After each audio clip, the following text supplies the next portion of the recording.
Bonjour à toutes et tous, merci d'être là. On commence avec une prise de refuge. Sangye che tang tsoge cho namla changcho paratu dani kyapsu chi dage jin soge pe se namki drola penchir sangye dru paraisho. Parfait. Alors, bienvenue dans ce cours de tibétain.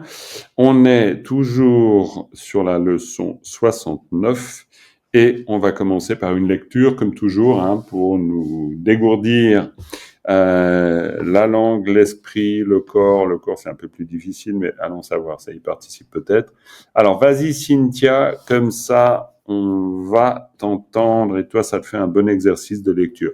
L'idée, c'est d'y aller tranquille. Vous connaissez maintenant l'idée, c'est essayer de sentir ce que vous lisez. C'est toujours plus facile pour les auditeurs que nous sommes de comprendre ce qui se raconte, mais on fait ce qu'on peut et on y va. Vas-y, Cynthia. Je vais essayer. Vas-y, tranquille. Chukong Shena. Pakpelam Yenlak Gepate. Très bien. Titate.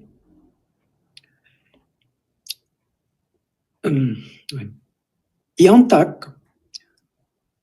Pardon. Yantak Pe Tawatang. Très bien. Yanglak Pe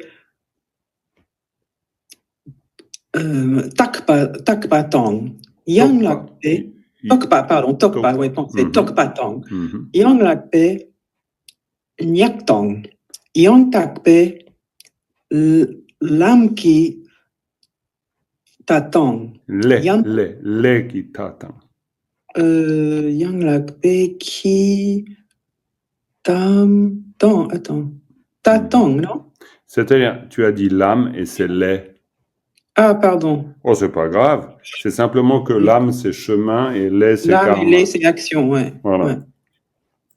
Et à part ça, pas grave. Hein. Yang Takpa, Soa, Soa, Tang. Yang Lakpe, Selwa, Tang. Selwa, ouais, Selwa avec le S. Et puis c'est chaque fois Yang Takpe, hein. Et parfois, Yang Takpe. Voilà, c'est Yang Takpe, Selwa Tang. Selwa Tang. Yang Takpe, Drenpa Tang. Yang Takpe, Tingyezin, To. Très bien, bravo. Alors ça, c'est déjà une première partie. C'est très bien. Che Kangshena Pakpe Lam Yenla Gepate Ditate Yang Takpe Tawa Tang Yang Takpe Tokpa Tang Yang Takpe Nga. Attention, ici c'est un Nga. Yang Takpe Nga. Yang Takpe Nga Tang Yang Takpe Legi Ta Tang Yang Takpe Tsolwa Tang Yang Takpe Tsolwa Tang Yang Takpe Tenpa Tang Yang Takpe Tinzin To. Ici on a Tsowa, ici on a Tsolwa. Donc c'est très proche comme son, mais c'est quand même bien différent parce que ici c'est expiré, Tsowa, et ici Tsolwa, c'est un son droit, net, il n'y a pas d'expiration dedans. Ou c'est pas une langue, c'est pas une lettre aspirée, comme on dit aussi en français. Ok, mais à part ça, très bien. Il manque encore l'aisance, et l'aisance, elle va venir en lisant, évidemment, en comprenant, pour que ça nous motive, parce que sinon, des fois, on se dit, je vais quand même pas encore relire. Ça peut être compliqué d'avoir la bonne motivation là-dessus. La motivation, elle peut venir dès lors où vous comprenez que l'aisance de la lecture, c'est une aide à la compréhension du texte. Parce que si au moment où on dit Yang Takpe, puis là on a un doute, et puis tout à coup c'est Yang Na ou Dieu, c'est quoi? Ça veut dire que Yang Takpa, c'est pas rentré en nous comme étant quelque chose de pur, de parfait, de juste.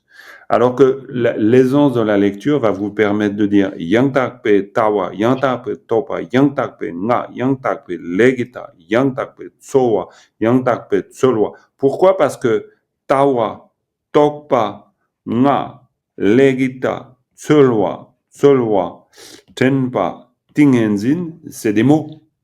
Et donc, si c'est des mots, ben, yang tak pet tawa, la vue juste, la vue pure. Donc, naturellement. Et donc, c'est pour ça que l'aisance de la lecture, c'est pas l'aisance de la lecture pour la lecture, c'est parce que vous avez, en lisant, intégré le sens. Et là, ça peut vous motiver. Parce que dans ce cas-là, c'est pas juste bien lire pour bien lire. C'est bien lire pour intégrer le sens. Et là, ça aide beaucoup. Annie, tu voulais intervenir? Non, tu voulais pas intervenir. D'accord. J'ai juste vu bouger le doigt. Parfait. OK, ben Cynthia, c'est très bien. C'est très bien. Il y a juste à parfaire cette Oui, j'hésite intégration. encore en lisant. Ouais. Mais c'est normal, hein. C'est normal. C'est encore le cas pour pas mal quand même. Hein. C'est pas de problème. Ben voilà une première partie. Qui veut lire la deuxième partie du passage?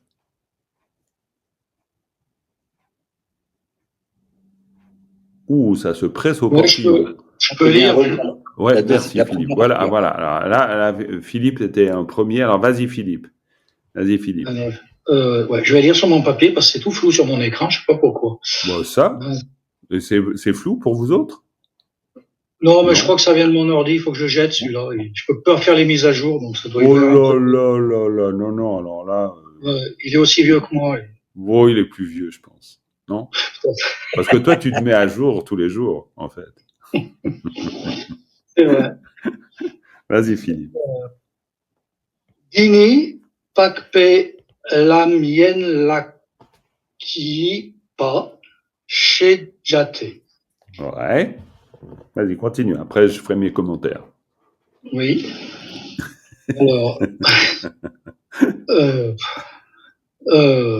Drebu Topatang Nyangen Le Teopa Chiktu Dute. Ouais, alors on va reprendre. Hein. C'est bien, c'est bien.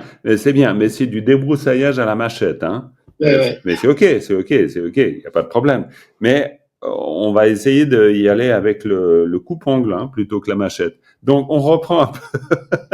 On reprend au début. Pour que petit à petit, justement, alors c'est typique une illustration de ce que je disais avant, l'aisance de la lecture traduit qu'on a intégré le groupe de mots. Et là, c'est pas évident. Pourquoi? Parce qu'on a pakpe lam, donc dini, pakpe lam. Hein? Le dini, on le dit tranquille et on le dit tout seul. Dini, parce que dini, ça veut dire concernant ça. Hein? Je veux dire, on ne dit pas autre chose que concernant ça. Donc, dini. Et ensuite, pakpe lam, le chemin des arias. Hein? Yen la giepa. Ça veut dire le noble octuple les 8 branches. Oui, Yen la giepa, c'est les 8 branches. Yen la giepa. Shejate, ce que l'on appelle les 8 branches du chemin des arias. Et ensuite, debu topa. Et topa, ça veut dire obtention. Donc, debu topa, c'est l'obtention du fruit. Donc, c'est ça l'idée clé. Debu topa, tang, et là, nyangen le depa, et c'est surtout pour ça que j'ai dit un peu à la machette, parce que nyangen le depa, c'est le nirvana. Exactement. Donc là, de nouveau, la lecture, elle est au service de la mémorisation et de l'intégration du sens. Donc, nyangen le depa. Et après, tiktudu. Tiktudu, c'est la construction, en fait, tout simplement d'une espèce de verbe qui dirait condenser en un seul. Tout simplement. Tu vois l'idée, tiktudu? Mais tiktudu. Ah oui, c'est la suite. Ouais. Tiktudu, ayant rassemblé, d'accord. Tu vois, parce que du, c'est rassemblé. Donc, tu rassembles en un. Oui, parce que le tout, c'est vraiment en, E-N. Donc, on rassemble en une seule chose. Tiktudu. Mais de nouveau, quand vous lisez ça, ben, si vous êtes, en fait, que dans un rapport technique, ben vous savez que tik ça veut dire un, que du ça veut dire rassembler, mais vous n'avez pas intégré le tik to du, rassembler en un seul. Ok. Donc c'est sûr que la lecture ce sera toujours la voie royale pour l'intégration du sens. Tik to du. Et puis t c'est un connecteur. C'est-à-dire c'est un connecteur. Alors encore une fois, hein, quand on a dit connecteur, on n'a peut-être pas précisé de quelle fonction il s'agit, parce qu'il y a 4 fonctions pour un connecteur. C'est celui qui énumère une suite, non? Oui, a priori. Là, c'est assez clairement la fonction énumératrice, si on le dit comme ça. Pourquoi? Parce que on est un peu sur sa fin, là, tout simplement. On dit dini quant à ça, hein. Donc, parpe yenla gepa shechate, ça veut dire ce que l'on appelle le noble sentier octuple, ou ce que l'on appelle les 8 branches du chemin des Arias. Hello Frédéric, bienvenue. Ce que l'on appelle les 8 branches du chemin des Arias, puis là, on est déjà dans une définition. Et puis ensuite, on dit, c'est debutopa, c'est-à-dire l'obtention du fruit, nyangen le depa, le nirvana, et chiktudu qui se rassemblent. Mais en fait, une fois qu'on a dit ça, soit on va entamer une suite, puis dans ce cas-là, c'est un connecteur où on enchaîne 2 propositions, du genre une principale, une subordonnée, soit la suite, ça sera une définition. Mais à mon avis, vu qu'on dit chomdendegi so shekatsulto, et là, vu qu'on a un to, alors ça c'est un indice quand même très important, chaque fois que vous avez une syllabe finale, je vous le rappelle encore, mais je vous l'ai dit beaucoup de fois, mais c'est vraiment la fin d'une partie. Donc c'est la fin d'un paragraphe, c'est la fin d'une partie, d'une section, de tout ce qu'on veut. Même si c'est très court. Chöso, c'est aussi la fin, hein, parce que vous avez ici une particule finale et ici une particule finale. Vous en avez 2. Donc, la particule finale là, c'est chöso. Chomdendeki chöso. Shie katsulto. Cette partie-là, elle est tellement condensée que des fois, elle peut être un peu compliquée à comprendre. Mais le tibétain permet ça, c'est-à-dire d'être extrêmement direct. Il n'y a aucune fioriture. Pourquoi? Parce que Chomdendeki, c'est le Chomdende qui est acteur, c'est le Bouddha. Et puis c'est vraiment, c'est comme si en français on disait le Bouddha, Dharma, il dit. Point. On ne dit pas plus. Oui, mais il n'y a pas marqué Idi en fait. Non, il n'y a même pas. Mais on le sait parce que en fait, Chöso, on le cite vu qu'on dit She. She, ça veut dire She a dit, le Bouddha a dit Chöso. Le Bouddha a dit, c'est le Dharma. Oui, mais c'est après ça. Ah oui, c'est après la particule finale en fait. Tout à fait. Ouais, mais parce que en tibétain, ça marche toujours comme ça. C'est-à-dire que on fait dire à l'autre, puis ensuite discours rapporté. La différence en français, par exemple, le discours rapporté, tu peux dire il a dit qu'il viendrait. Donc, tu fais un discours rapporté, vu que tu rapportes le propos de l'autre. Simplement, tu dis il a dit qu'il viendrait. En tibétain, tu dis il a dit je viendrai. Tu dis pas il viendra. Mm-hmm. Tu dis je viendrai. C'est-à-dire que tu cites toujours l'intégralité du propos de l'autre. Tu transformes pas le propos de l'autre. Donc là, c'est ce qui se passe. C'est-à-dire en disant chez le discours rapporté, on rapporte ce que le Bouddha a dit. Mais c'est lui qui l'a dit. Donc on est sûr que c'est lui qui l'a dit. Parce qu'il n'y a pas d'autres interventions de toute façon. Véronique, elle est en train de se faire une balade dehors. Il fait beau, c'est bien. Je vais chez le médecin. Hein. Rendez-vous chez le médecin. Oui, mais j'en perds pas une miette. Jusqu'à 14h, j'essaie de suivre. Bravo. Et puis, tu arrives à bien suivre, c'est bon?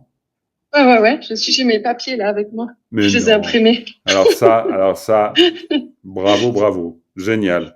Donc, voilà. Donc, vous voyez le Chomdendeki Chöso. Du point de vue de l'apprentissage pour nous, c'est-à-dire de l'apprentissage grammatical, c'est extrêmement intéressant, ce passage. Alors, il est un peu caillouteux parce que il n'y a pas de fioriture, encore une fois, mais en même temps, c'est extrêmement intéressant parce que le she, c'est vraiment une marque du discours aborté. Vous avez le chomdende qui, vous avez un ergatif instrumental gros comme une maison.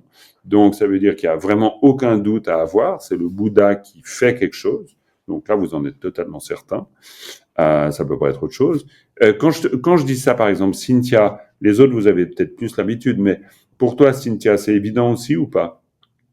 Je commence à m'y faire en lisant les cours parce que en fait j'avais suivi, pas très long, mais pendant quelques jours la grammaire avec Olivier, mais c'était tous les noms étaient différents, c'était le ladon, le daldal et tout ça, donc j'essaye de faire l'équivalent entre les deux. Ok, ça veut dire que Bon, à force, tu as appris les termes en tibétain. voilà. Mais est-ce que tu as appris la fonction? Par exemple, quand on dit un cheja, c'est quoi un cheja? Qui relie, non? Non, c'est un delta. Ça, je ne me rappelle plus. Ok. Ouais, Qui d'accord, fait ok. Donc moi, j'utilise les termes français parce que je veux bien utiliser les termes tibétains, mais le problème, il faut savoir ce qu'on désigne. Et si on veut ici le ki, ici, c'est un cheja, c'est-à-dire que c'est un négatif instrumental, c'est-à-dire que c'est une particule qui indique l'action. D'accord. Tu vois. Oui. Mais cela dit, connaître les termes en tibétain grammaticaux, c'est une très très bonne chose. Vraiment. Hein. Donc là, c'est un cheja. Un delta, ça sera ça. Ça, c'est un delta. Pakpe lam. Pakpe lam, c'est un delta. C'est un delta, c'est le son qui relie. C'est-à-dire un génitif. C'est génitif. Okay. Mais cela dit, quand on voit la particule, que toi, toi ou n'importe qui d'autre, si vous apprenez que ça c'est un delta, ça veut dire que vous savez ce que c'est. Hein? Que vous disiez que c'est un delta ou que vous disiez que c'est un génitif, ça revient au même. Parce que dans ce cas-là, vous faites référence à la fonction et non pas au mot. Delta au génitif, même si on dit génitif puis on ne comprend pas ce que c'est que le génitif, ça ne nous avance pas beaucoup. Hein? Donc, ce qui est important, c'est de voir la fonction dans la particule. Et ça, la particule, à la rigueur, on connaît ni le terme en tibétain, ni le terme en français, mais on sait que ça, c'est la marque d'une action.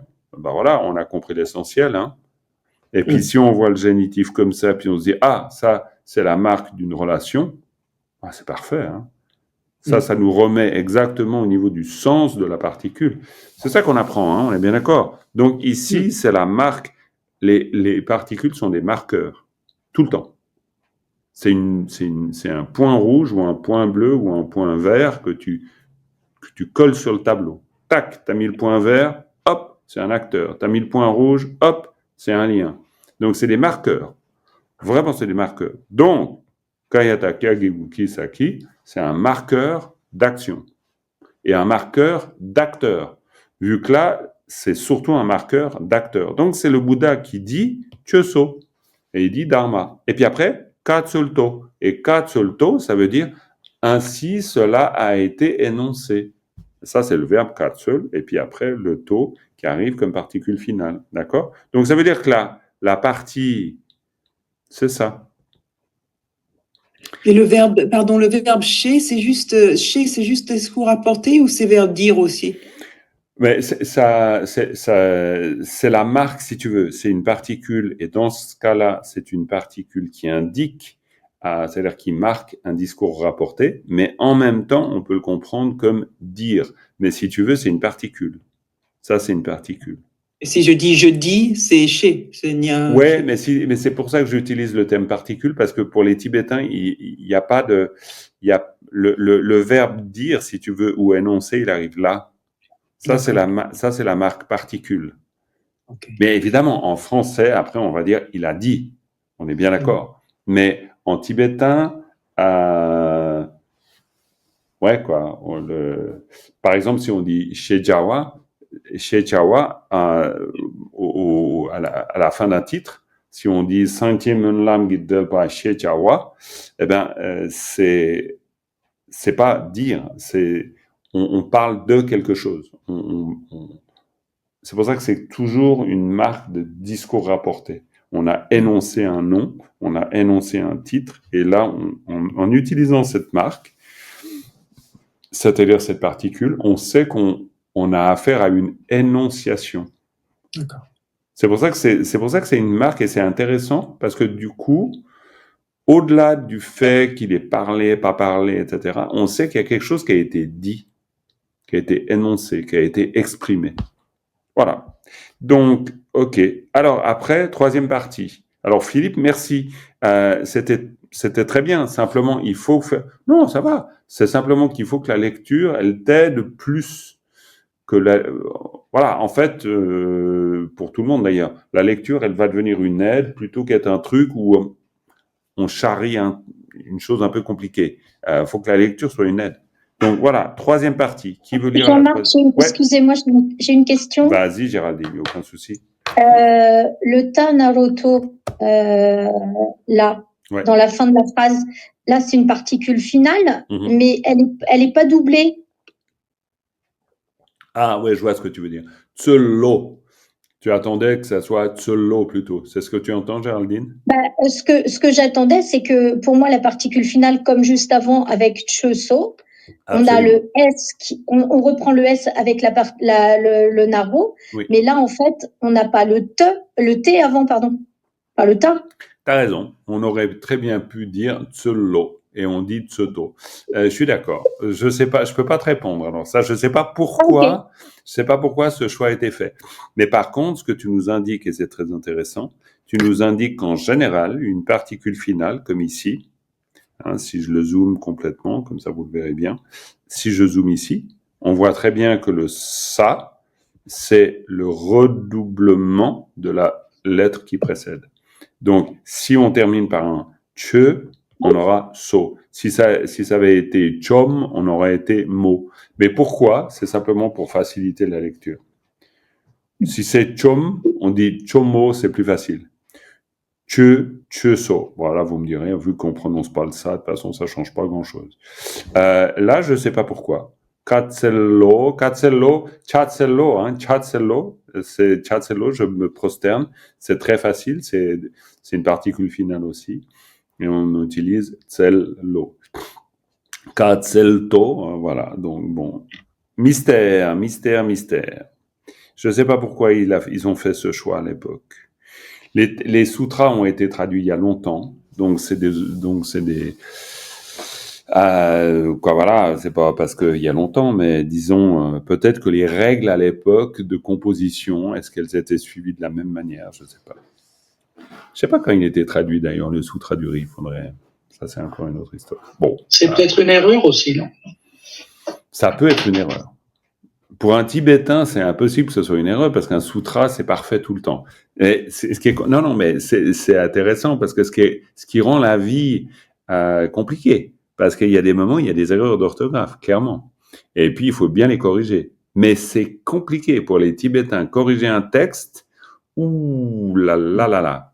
Donc, des fois, on répète l'erreur tout en l'identifiant l'erreur pour savoir, parce que quand même, il y a un côté sacré du texte. Et des fois, c'est un peu compliqué. Mais bon. Très bien. Dernière partie. Qui lit la dernière partie qu'on a ici à partir de Tella? Joël, tu veux la lire? Bon, moi, je peux bien y aller. Ah oui, vas-y, Patrice. Vas-y, Patrice. C'est très bien. Vas-y. Ouais, faut vous ouvrir votre micro. Mais je vais faire la même chose, je crois que je vais prendre sur mon écran parce que. Parfait. Donc, on est À Tella, c'est-à-dire Oui, la Tella. 1, 2, 3, 4. Les 4 Ouais, dernières lignes. Ouais. Tella. Sangye chomdende kanchena. Très bien. Su. Chetamche. Drup. Su. Chupechir. Sangye chejate. Ça, alors ça, c'est très clair que quand tu as lu Tella, Sange, Chomdende, Kanshena, moi, j'étais sûr que tu savais ce que tu disais. Ouais. C'est juste? Après, c'est un peu plus hésitant. Hein. Ah, dès que tu as dit Tuksu, Chupechir, je me suis dit, là, il ne sait plus du tout ce qu'il est en train de dire. On est d'accord, hein? Oui. Su, Chetamche, ça va. Puis alors, Drup, Su. Vous êtes tous pareils. C'est incroyable. Et je comprends très bien. Mais dans ce cas-là, quand vous avez une difficulté dans une ligne, si admettons vous bossez là, vous dites, allez, aujourd'hui je fais du tibétain. Je dis pas, c'est pas facile de faire du tibétain tous les jours. Donc je vous lance pas la pierre, hein, parce que c'est compliqué d'avoir une routine. Mais admettons, vous vous dites, je fais du tibétain. Donc je vais lire. Donc parce que faut pas. Ok, on va lire. D'abord, faire du tibétain, ça veut dire lire. Dans ce cas, si tu croches un peu là-dessus, tu te dis, attends, Tuksu Chupetil, tu le reprends ce truc. Tuksu Chupa. Parce que le mot, c'est ça.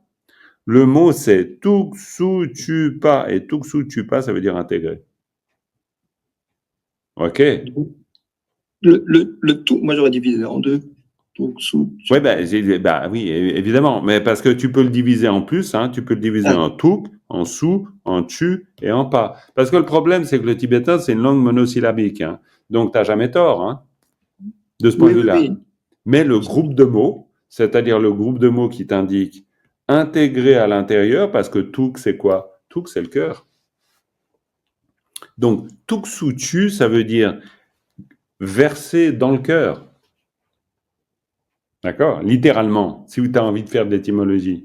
Mais après, il y a l'étymologie, et puis après, il y a repérer le sens du mot. Tu vois ce que je veux dire? Donc, c'est là où la lecture intervient. Vraiment. Et c'est pas ayant réalisé l'esprit ou non, c'est intégré. C'est intégré. C'est le sens de intégrer. C'est le sens d'avoir réellement intégré. Intégré. Alors après, est-ce que l'intégration est une réalisation? Apprendre par cœur? Apprendre par cœur, il y a un autre terme en tibétain, c'est l'oladzin, hein, c'est tenir dans l'esprit. Hein. C'est un peu différent. Tuksuchu, c'est vraiment, tuk c'est l'honorifique de l'esprit. Donc quand on dit tuksuchu, ça veut dire, mais attention, l'esprit c'est le cœur pour les orientaux. Donc quand on dit tuksuchu, ça veut dire que il est rentré dedans, il est dedans. Il est dedans. J'ai complètement intégré. Tuksuchu, c'est le terme employé pour dire que la sangha, pourquoi est-ce la noble sangha? Parce que, en fait, c'est celles et ceux qui représentent l'intégration totale du dharma. D'accord? Donc, on est dans l'idée de Tuksuchu. Mais voilà, mais tout est normal, hein, Patrice. Mais c'est juste intéressant de voir que quand vous crochez, plutôt que vous dire, ouf, non, reprenez le terme et puis essayez de l'intégrer en lisant et à haute voix. Ne faites pas l'erreur de ne pas dire les mots. Il faut les dire à haute voix, tout le temps, même quand vous travaillez tout seul. De toute façon, il y a votre chat qui écoute, lui, il trouve rigolo. Voilà. Alors maintenant, c'est combiné avec chir. Eh ben oui, c'est combiné avec chir. Tuksu chupe chir. Et chir, ça veut dire quoi pour toi, Patrice? Chir, c'est, on va dire, réaliser. Non, chir, c'est puisque, afin de, d'une certaine manière. Tuksu chupe chir, tu pourrais même le traduire à la rigueur, hein, pour l'intégrer, toi. Parce que tella sange chomdende kanshena. Donc, par rapport à ça, hein, tella sange chomdende kanshena. C'est quoi le Bouddha Bhagavan? Su, et là tu as très bien fait. Su, c'est qui que ce soit. Su, che tamche, le dharma totalement, tous les dharmas. Tuksu chupechir, en vue de l'intégrer, on pourrait dire aussi en vue de l'intégrer, afin de l'intégrer, hein, sange shejate, c'est-à-dire en vue de l'intégrer, puisque dans le sens de, en vue ici dans le contexte, c'est puisque à chotamche tuksu chupechir, puisqu'il a intégré la totalité du dharma, sange shejate, on l'appelle un Bouddha. On l'appelle un Bouddha. Okay. Hein, parce que sheja, pour revenir à ce dont on parlait avant avec Cynthia, par rapport à dire, sheja, ça veut dire, c'est ce que l'on appelle. C'est ce que l'on appelle dans le sens, c'est ce que l'on nomme un Bouddha. Un Bouddha, parce qu'on se pose la question, un Bouddha, c'est quoi? Un Bouddha, c'est quelqu'un, ou quelque chose, ou quelqu'un en l'occurrence évidemment, mais c'est quelqu'un qui a intégré totalement le sens de tous les dharmas, Chö Tamche. C'est ça un Bouddha. Et puis là, on est dans une vision bouddhiste, on pourrait dire pure et dure, parce qu'un Bouddha, c'est pas quelqu'un qui vit longtemps, qui est fils des dieux, qui est même omniscient aussi, omniscient, on le sous-entend, mais c'est vraiment, on est dans quelque chose de basique, c'est-à-dire c'est quelqu'un qui connaît la réalité des phénomènes, quoi. Boum. Vous voyez l'idée? Ok, très bien. Ouais, tout à fait. Ensuite, si tu poursuivais, Patrice. Et Pakpe Sherapki Chin, Cheraki Chin Tang. Alors, chin ou chen? Chekiku Tang. Chen ou chin? Alors, Jin. Chen. Ah oui, il n'y a pas de. Oh là là, coup de fatigue. Là. Chen. Oui, pas de problème. Oui, Mais Chen pour oui, le. oui, Pour l'œil. Chen, bien sûr. Chen, L'œil de la Savatapa, sagesse. Yatachana, Oui, Chen, oui. Chen, Chen. Rezi. Chen Rezi. Ça vous dit quelque chose, Chen Rezi? Chen, les yeux qui regardent. Chen Rezi, qui regarde chacun. Chen Rezi. Hein? Chen Rezi. Attends, réveillez. Voilà. Ouais, mets tes lunettes, voilà. Non, je me réveille et puis je me lève. Voilà. Donc, te pakpe sherab ki chen tang, che ki ku tang, tenpa tang, lokpa tang, milope che te. Alors, milope che te, tak shikpao. Ouais, très bien. Theta Sigpao. Alors après, bon, encore une fois, juste une question d'intégration, on est bien d'accord. Te, on a un démonstratif avec un ça derrière, c'est-à-dire on a un tcheta, ça c'est pour Cynthia, c'est-à-dire on a une marque donc de l'action. Donc, ça veut dire quoi? Ça veut dire que ça fait que, ça produit, c'est-à-dire que à cause de ça, on pourrait dire à cause de ça, le à cause ça marche bien, ou par le biais de, ou tout ce qui va exprimer le fait que, du fait de ce qui précède, quelque chose en découle. Et ce qui en découle, c'est que te pakpe sheram gichen, donc ça veut dire les yeux. Là, vous avez typiquement un groupe de mots. Pakpe sheram gichen, c'est quoi? Pakpe sheram gichen. Au moment où vous voulez l'apprendre, vous êtes obligé de lire Pakpe sheram gichen, Pakpe sheram gichen, Pakpe sheram gichen. C'est les yeux de la sagesse. Comment on dit? Vas-y, dis voir. Les yeux de la sagesse noble. Oui, ou tout simplement les yeux de la sagesse des nobles. Ça peut être sagesse noble, mais attention, on a Pakpa. Et Pakpa, c'est les Aryas. Donc, c'est les yeux de la sagesse des nobles. C'est-à-dire, c'est la sagesse des Bouddhas, évidemment. Les Aryas étant les Bouddhas ici. Et puis ensuite, vous avez Chögiku, Chögiku, le Dharmakaya, ou le corps du Dharma. Chögiku Tangdenpa, c'est-à-dire le fait de posséder ce corps du Dharma, c'est-à-dire cette réalisation ultime de la vacuité, c'est ce qui est sous-entendu. Lopa, c'est-à-dire qui étudie, Milope, qui n'étudie pas, c'est-à-dire le Tche, le Dharma étudié et non étudié, c'est-à-dire le Dharma, on pourrait dire, dont la connaissance est immédiate et dont la connaissance est apprise. Lopa tang Milope Tche, Theta Sikpao Theta, cela, ou ceux-là, c'est-à-dire ceux dont on a parlé, Sikpao, Sikpa, ça veut dire regarder. Joël, oui.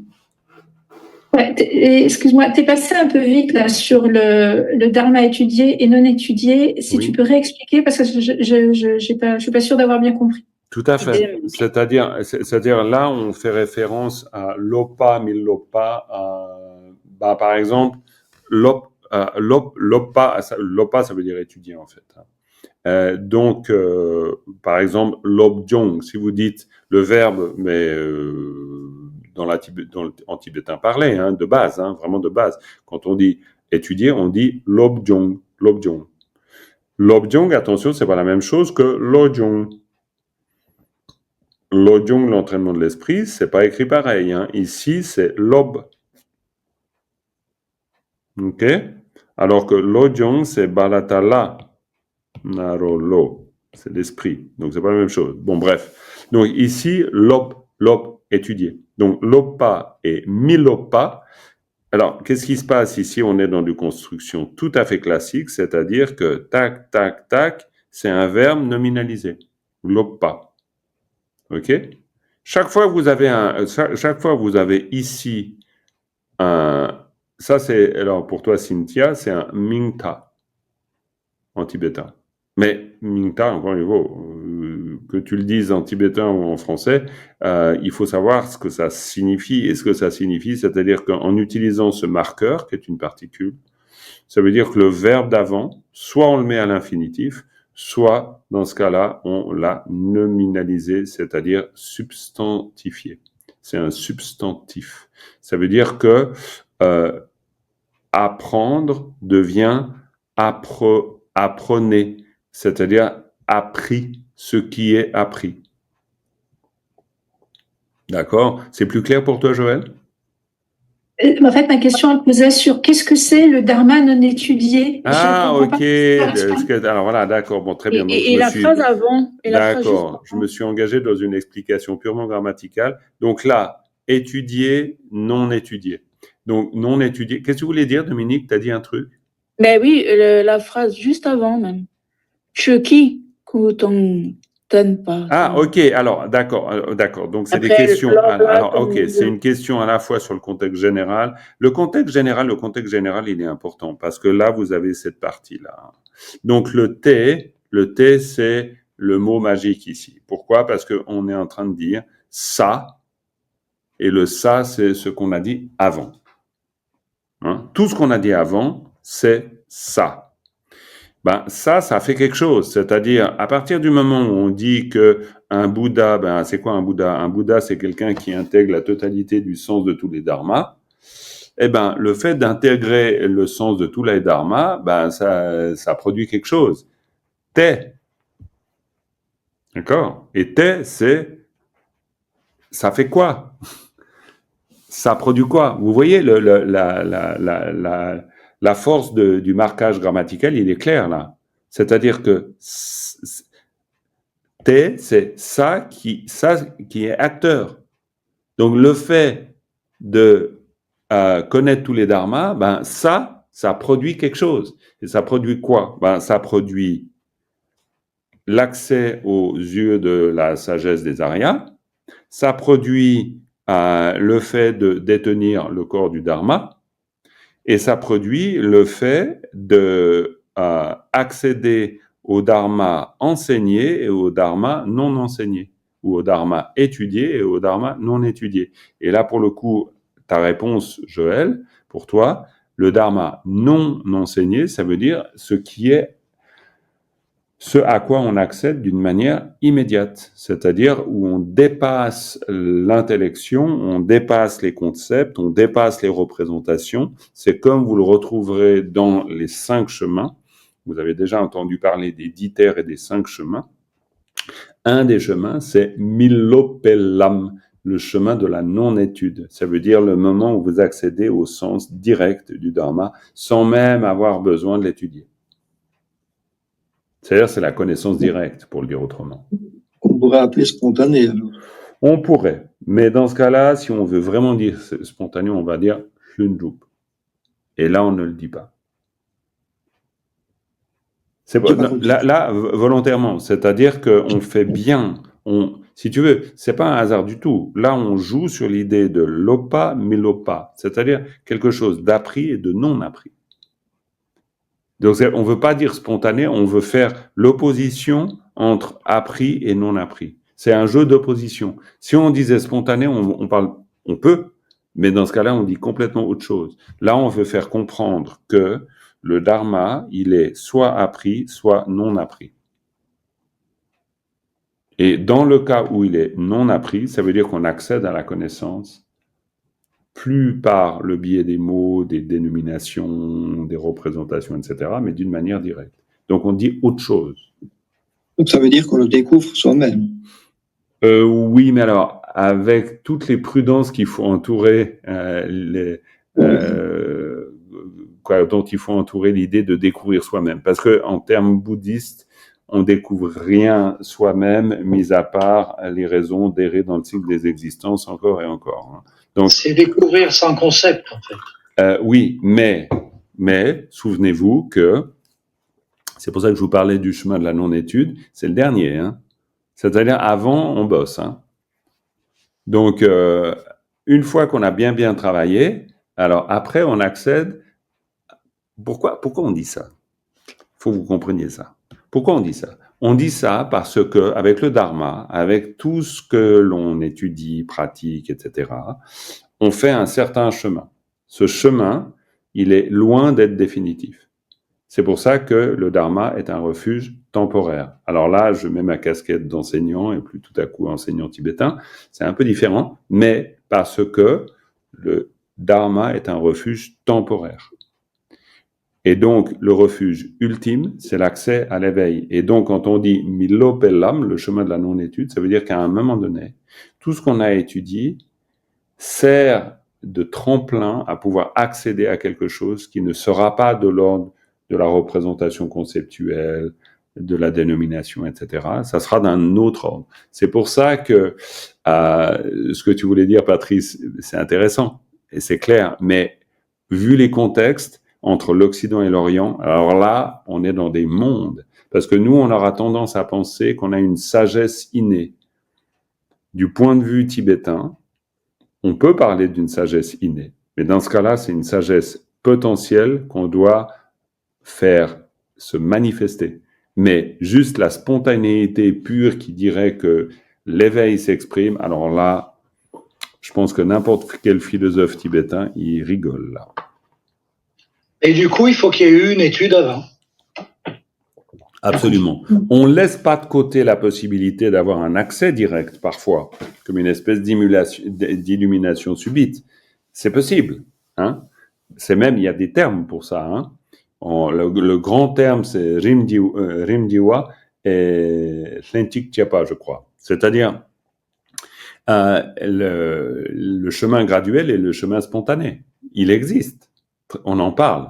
Mais il faut se rendre compte que dans la pensée tibétaine, ça fait des siècles qu'on a opté pour le chemin graduel. Donc, on considère que le chemin graduel nous permet d'être beaucoup plus performants qu'un chemin non graduel.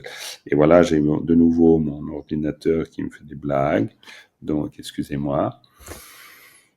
Ça m'arrive de temps en temps, au bout d'un certain nombre d'heures. Je ne sais pas pourquoi. Alors, on va voir. Est-ce que... Ah ben là, ça a totalement disparu. C'est magnifique.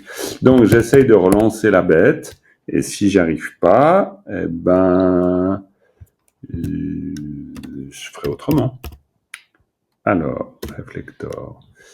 Donc, excusez-moi, juste le temps que ça revienne, et si ça revient pas, ok, ça revient pas, donc je vais faire autrement. Hop, voilà. Alors, clique nouvel enregistrement vidéo, et puis, hop, et puis, tac, haut-parleur, écran, iPad, voilà, et puis, ici, hop, et ici, iPad, voilà, ok, et voilà. Et normalement, vous avez tout ce qu'il vous faut. Ok, donc très bien. Alors, donc on va reprendre un peu notre histoire. On en était où? Lopa Milopa. Teta Sikpao. Oui. J'avais une toute petite question donc Oui. dans cette phrase-là. Donc le génitif se réfère bien à l'énumération Lopa Tammi Lopa et pas seulement à Milopa. Exactement. Parce que Ok. tout à fait. Lopa Tammi Lope Che. C'est comme ça que ça marche. Ok.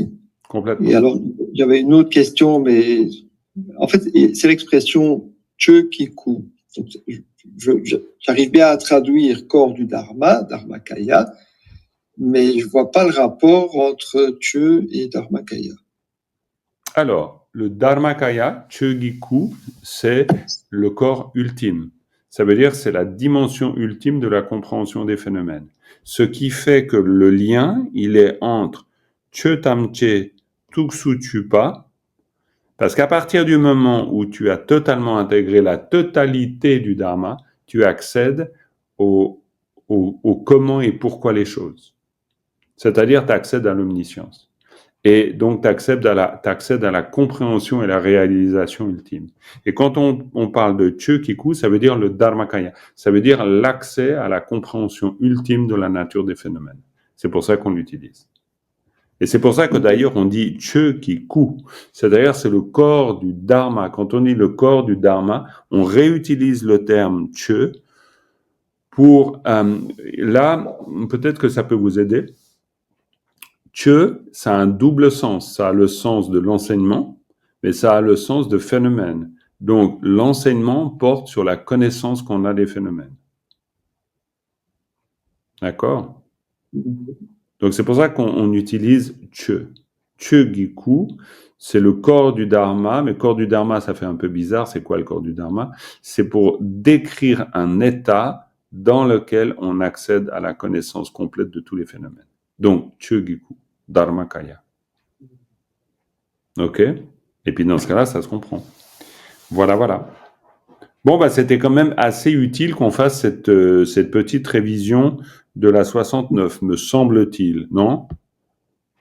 Hein, ça a fait du bien à tout le monde. Hein? Donc la 69, c'était quand même pas tout à fait encore complètement intégré. Et après, on a la 70 ou 70 pour parler comme Patrice et moi, parce que chez nous, et même Véronique, chez nous, on dit 70. On dit 70, on dit pas 70, qui est une bizarrerie française.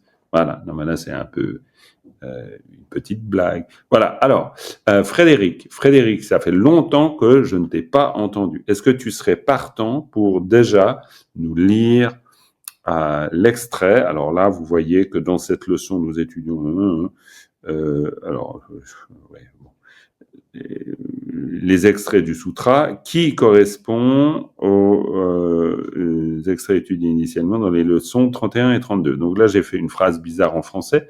Vous m'en voudrez pas, j'espère. Alors, ok. Donc, Frédéric. Jean-Marc?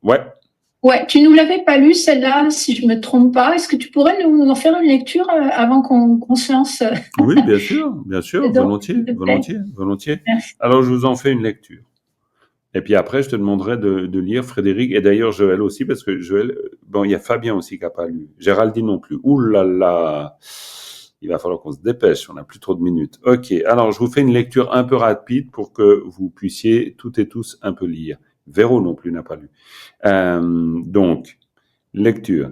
Tela tenching del parajungwa tongwa chita bushena dila chomdendeki su tenching del parajungwa takpa tang sogme pa tang sok tang telwa tang chita bu nyi tang manorwa tang ma chepa tang ma jungwa tang ma chepa tang du ma chepa tang tokpa me pa tang mikpa me pa tang shiwa tang jikpa me pa tang mitokpa tang sepa me pa tang nampara shiwa main pe rangshin tu tongwa te kangi tsul dinda war chö la yang takpa tang sok me pa tang sok tang telwa tang chi ta bu nyi tang ma norwa tang ma kye pa tang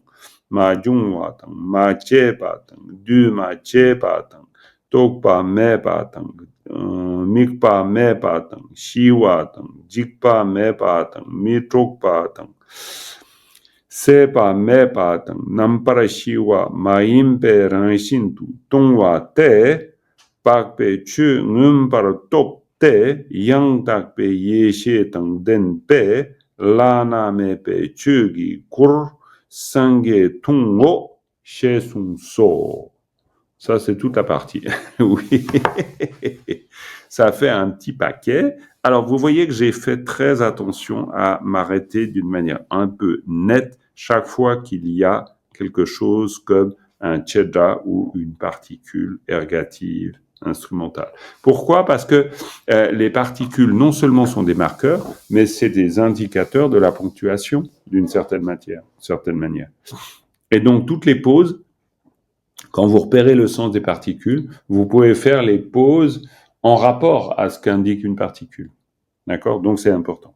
Ok, on va faire un peu de lecture. Ça sera donc toute la partie que vous aurez à étudier pour la prochaine fois. Évidemment, pourquoi il y en a beaucoup? Parce que c'est de la répétition. Donc, en même temps, c'est pas trop compliqué grâce à ça. Quoi, tout. En fait, c'est assez simple. C'est simplement que, bon, il y a des mots et puis il faut un peu se familiariser aux mots. Mais à part ça, c'est pas techniquement si compliqué. Frédéric commence. Tela Techindre Parjumwa Tongwa Chite Buchena.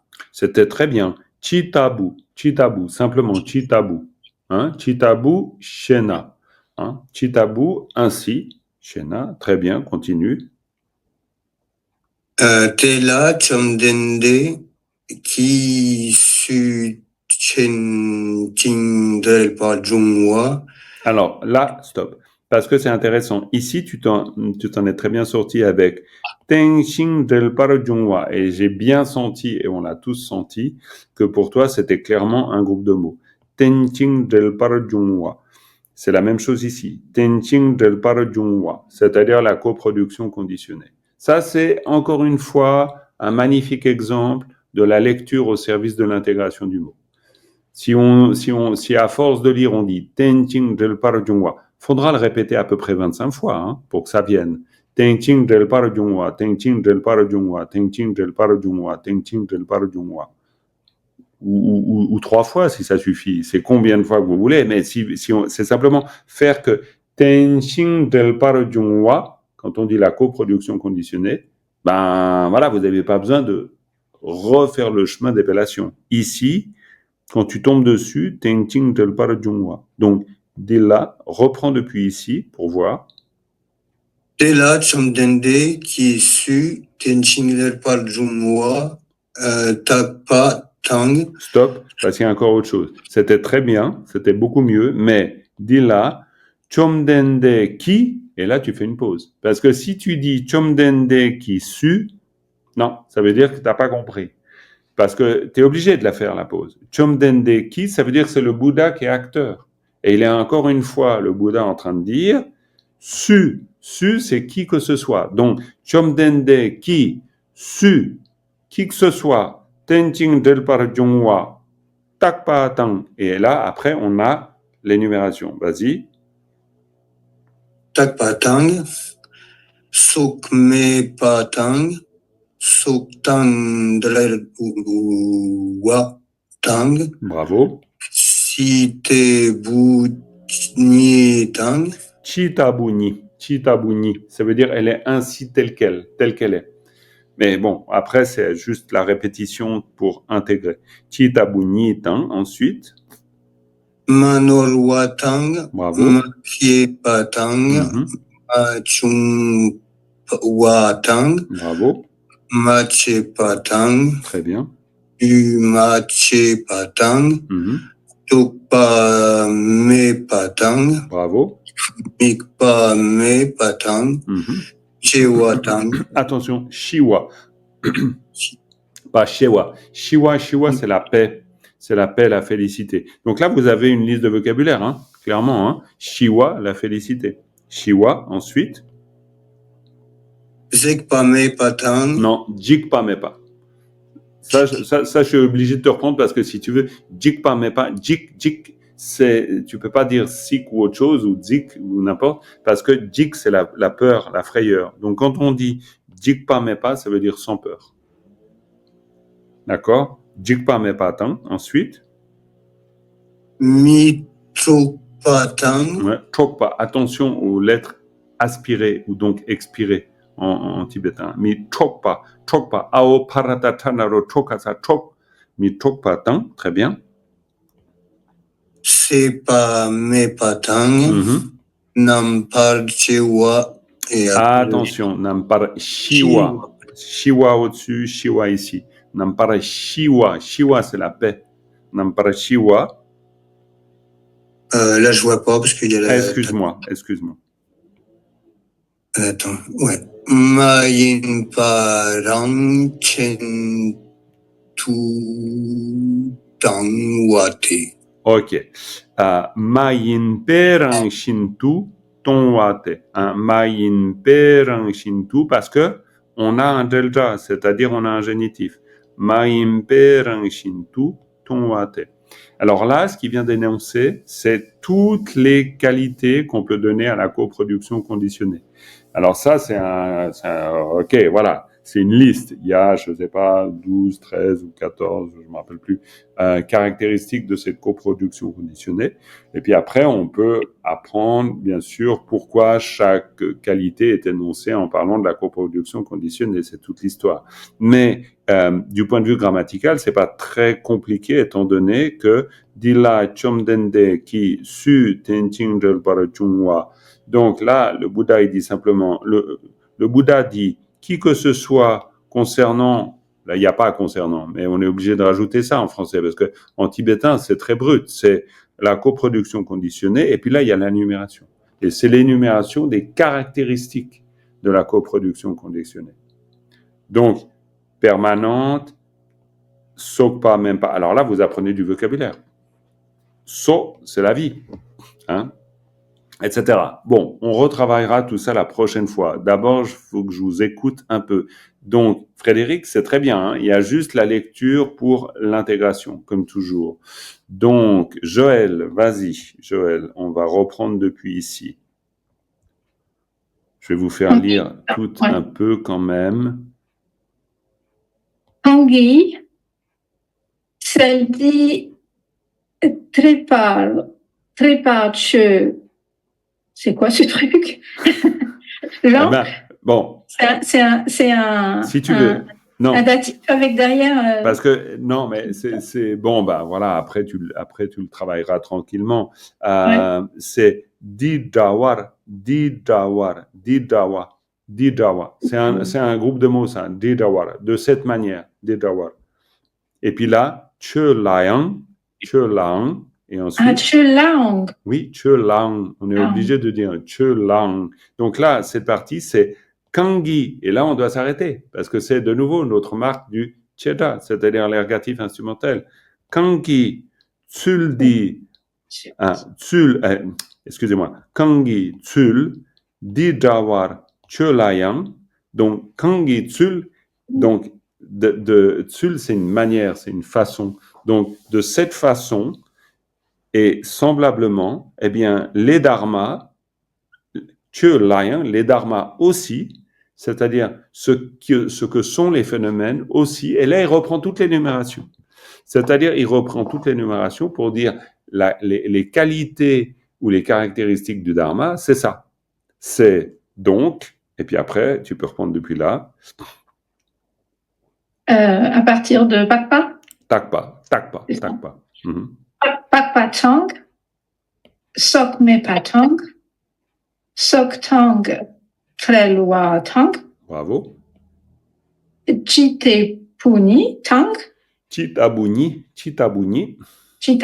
Tang. Mm-hmm. Manorwa Tang. Bravo. Makyepa Tang. Mm-hmm. Machungwa Tang. Mm-hmm. Makyepa Tang. Machepa, hein. Machepa Tang. Machepa Tang. Duma Kyepa Tang. C'est pas Kyepa, c'est Chepa. Duma Chepa, hein. Duma Che, oui, je finis par fatiguer là. Oui, bien sûr. Duma Chepa Tang. Tokpa Mepa Tang. Oui. Nikpa Mepa Tang. Shiwa Tang. Bravo. Jikpa Mepa Tang. Bravo. Mitokpa Tang. Mm-hmm. Shepa Mepa Tang. C'est pas.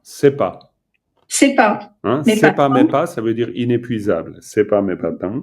Mais c'est bien, tu peux t'arrêter là. C'est déjà très, très bien. Parce que là, c'est déjà toutes les numérations. Après, il y a encore d'autres choses.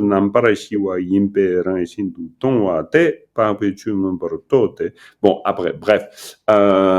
Donc, mais là, c'est très bien. Hein? Donc là, vous êtes dans un extrait de texte où la logique, c'est simplement, et vous avez la traduction littérale et littéraire, qui vous permet de comprendre le sens de l'extrait. Et le sens de l'extrait, c'est de dire, c'est quoi la coproduction conditionnée? La coproduction conditionnée, c'est ding, ding, ding, ding, ding, ding, toutes les qualités. toutes les caractéristiques. Et puis après, on dit Kangi Tsul Din Rawar Cholayang. Et puis on dit de cette même manière, c'est-à-dire tout ce qu'on vient de dire pour la coproduction conditionnée est valide pour tous les dharmas. Et de la même manière, les dharmas, et comme par hasard, les dharmas, les phénomènes, sont de la même manière que la coproduction conditionnée, sont ding, ding, ding, ding, ding, les mêmes caractéristiques. Donc là, après, il y a quelque chose à comprendre de très profond là autour. Mais voilà, l'exercice de lecture, il est bien, il est fait comme ça. Géraldine, tu nous lis un petit peu. Alors, par exemple, ce passage un peu plus ardu sur la fin, là.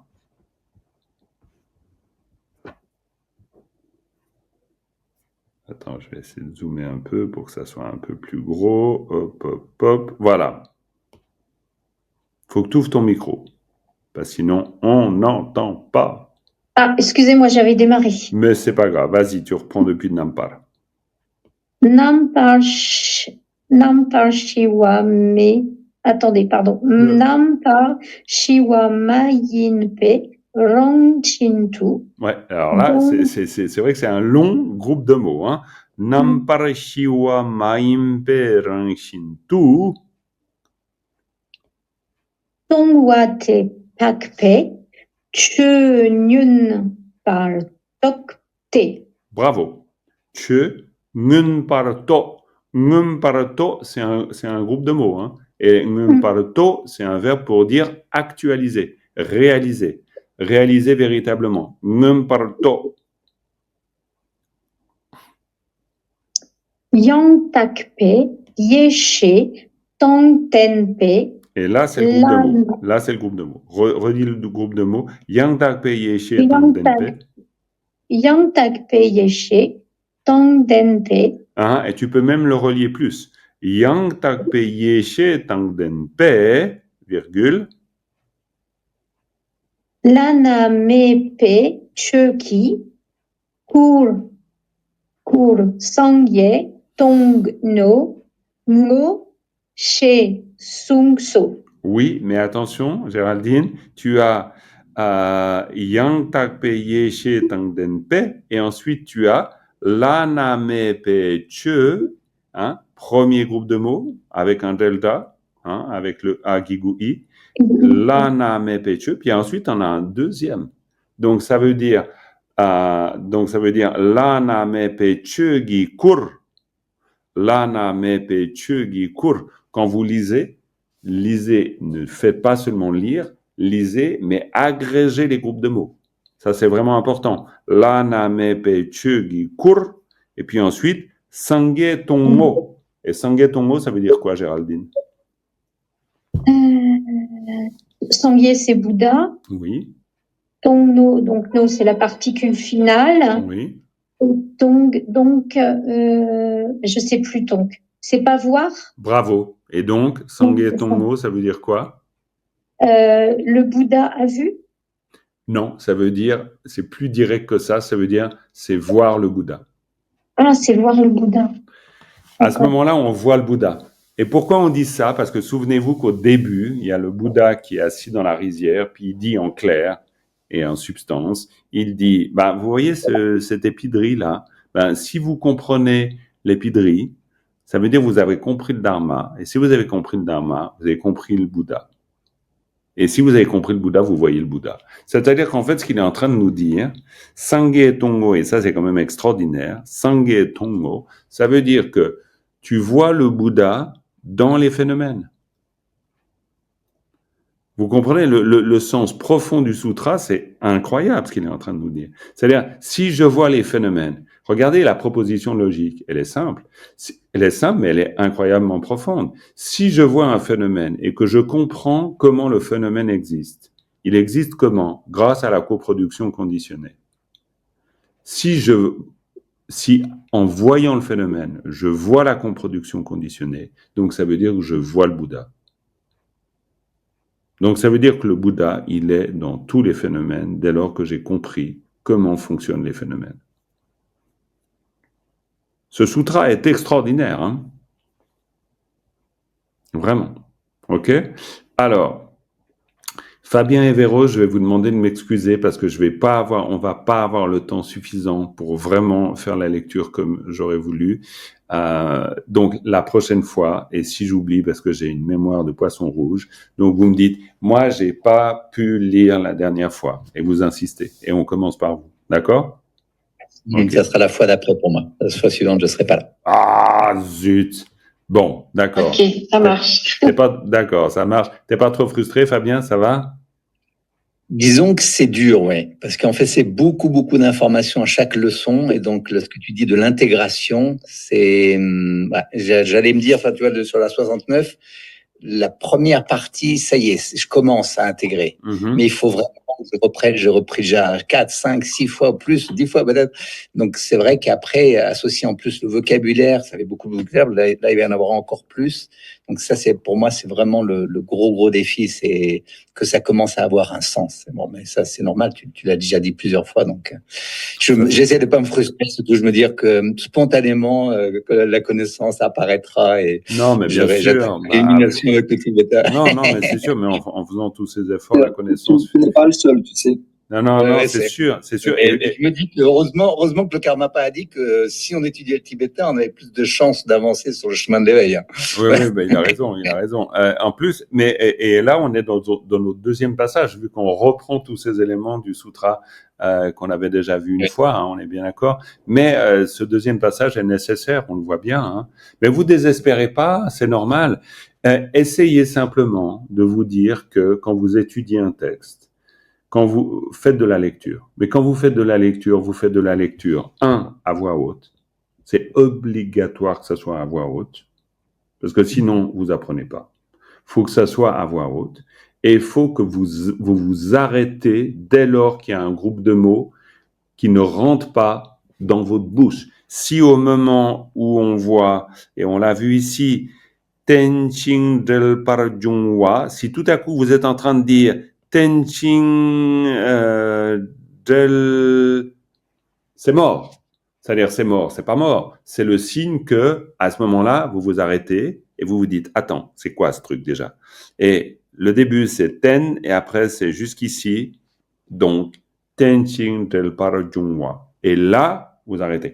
Si vous lisez 2 lignes et que vous les lisez comme ça, c'est-à-dire d'une manière sonore, orale, mais qu'on n'entende pas dans votre barbe, mais vraiment qu'on entende clairement et distinctement, et 2, en agrégeant les groupes de mots, alors vous êtes gagnant. Vraiment. Et puis l'intégration, elle va se faire, et là tu as raison Fabien, elle va se faire presque naturellement, parce qu'au bout d'un moment, Tenjing del Parjungwa, ben oui, ça veut dire la coproduction conditionnée, et puis le vocabulaire, il va augmenter naturellement. Mais en même temps, c'est ça l'intérêt d'étudier un sutra, c'est-à-dire que dans le sutra, il y a énormément de répétitions. Donc d'une part, la grammaire apparaît d'une manière très claire, parce que vous avez vraiment les particules qui sont utilisées dans leur sens essentiel, d'une part, et d'autre part, vous avez la répétition, parce qu'on reprend les mêmes idées. Che kangchena, sangye kangchena. Et donc, au bout d'un moment, et encore une fois, grâce à la lecture, il y a des choses qui reviennent, et la lecture vous aide à les faire revenir. Donc, vous désespérez pas du tout, vous êtes sur le bon chemin. Simplement, la méthode, lecture à haute voix et agrégation des syllabes. Ça, c'est fondamental. Et vous allez y arriver. On arrête là, parce que là, c'est ce qui s'appelle l'explosion totale pas du thermomètre, mais de l'horloge. Avec une dédicace. Sonam di tamche zikpani tomne nyebe danam pamjene kega nachi bala tupai sipet solendo andolo araisho. Merci beaucoup pour votre patience et votre détermination aussi. À bientôt. Merci à toi. Merci, au revoir Jean-Marc. Bye bye. Bye bye. À bientôt. Bye tout le monde.